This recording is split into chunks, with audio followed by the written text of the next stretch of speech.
Selamat pagi teman-teman, kita berjumpa lagi dalam video pembelajaran kali ini ya. Akan meneruskan apa yang sudah kita bincangkan tadi ya. Jadi bagaimana menemukan ide tulisan dan konten. Kita sudah bicara mengenai isu yang lagi hot, riset kata kunci, teknik mind mapping, pengalaman personal.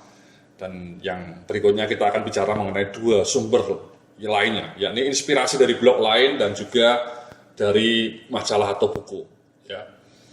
Jadi inspirasi dari blog lain itu mungkin Anda bisa mencoba melihat blog-blog lain yang sejenis ya, yang sejenis dengan tema Anda. Kalau Anda punya blog mengenai kesehatan, ya lihatlah blog-blog lain yang bicara mengenai kesehatan. Kalau blog Anda mengenai bisnis, ya mungkin Anda bisa melihat blog-blog lain yang temanya sama. Ya, Anda bisa melihat blog saya, blog strategi manajemen sebagai rujukan untuk membuat blog manajemen yang legendaris. Ya.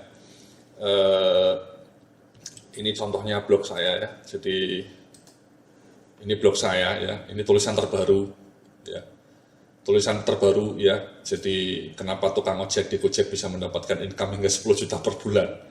Anda bisa melihat isi blog saya ya, belajar ya dari berbagai isinya, kategori-kategorinya, kemudian dari berbagai artikel-artikelnya. Nah, dari situ Anda mungkin bisa punya gambaran mengenai bagaimana cara membuat tulisan yang bagus, bagaimana menemukan sumber tulisan yang baik ya.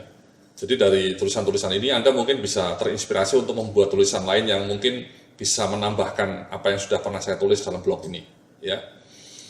Atau kemudian Anda bisa melihat blog lain ya, contoh yang berikutnya ini bisnismu, ini punya teman saya juga ini. Ya bisnis ya, blognya bagus juga ya mengenai bisnis ya. Ini post-post terbarunya menarik, Anda bisa baca. Nah, ini semua bisa menjadi salah satu sumber inspirasi juga, bagaimana Anda bisa menuliskan mengenai, katakanlah, bagaimana supaya bisnisnya tidak bangkrut, atau bagaimana misalnya investasi dalam pelatihan pegawai, ya, atau kemudian bagaimana membangun blog yang sukses. Jadi, intinya adalah begitu banyak blog yang beredar di Indonesia ya, ribuan bahkan mungkin puluhan ribu. Anda pilihlah blog-blog yang bagus yang menjadi rujukan ya, tidak semua blog bagus memang terus terang ya. Jadi Anda bisa pilih blog-blog yang konsisten ya, seperti bisnismu ini atau kemudian blog strategi manajemen.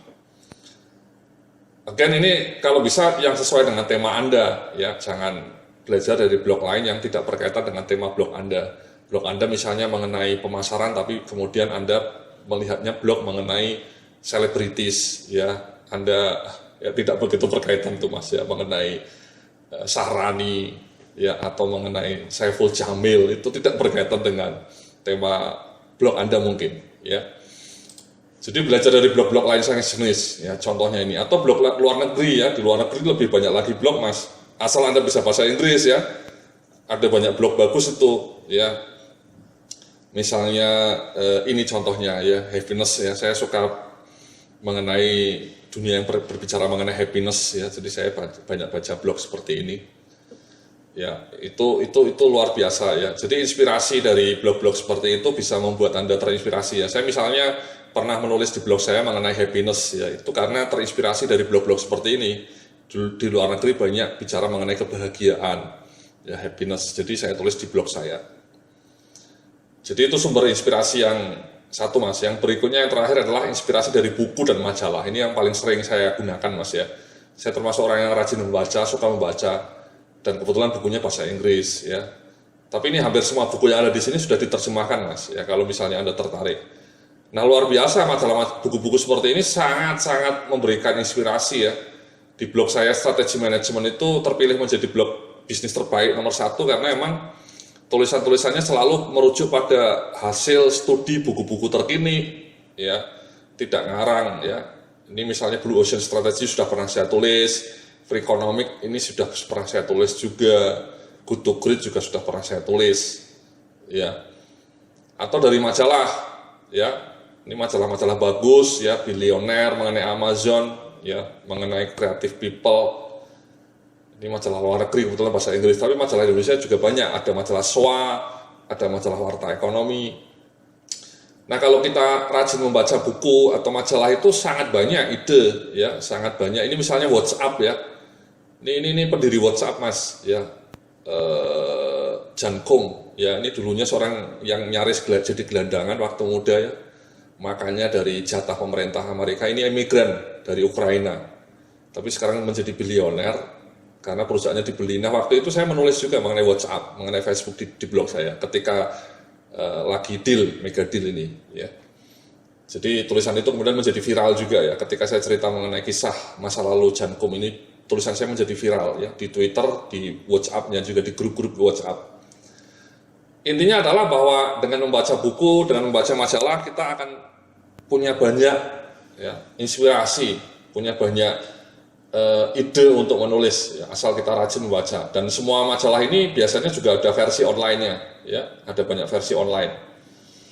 Jadi itulah ya. Jadi tadi sudah kita bahas ya, bagaimana menemukan ide tulisan dan konten yang bagus dari isu yang lagi hot, riset kata kunci, mind mapping, pengalaman personal, inspirasi dari blog lain dan majalah ya. Nah saya sendiri memang terus terang dari semua tema ini sudah saya lakukan semua ya untuk menghasilkan tulisan-tulisan yang bagus, tapi saya terus terang yang paling sering saya gunakan itu dari majalah dan buku mas ya, karena saya termasuk pembaca yang tekun, jadi ini yang paling sering memberikan ide bagi saya ya kalau lagi saya stuck ya. Itulah 6 tema yang bisa Anda gunakan untuk menghasilkan tulisan-tulisan yang bagus. Dalam video berikutnya nanti kita akan juga mencoba melacak jenis-jenis tulisan yang bagus itu seperti apa, yang bisa membuat pembaca Anda terkagum-kagum, terpesona dengan blog Anda. Terima kasih, sampai jumpa dalam video pembelajaran berikutnya.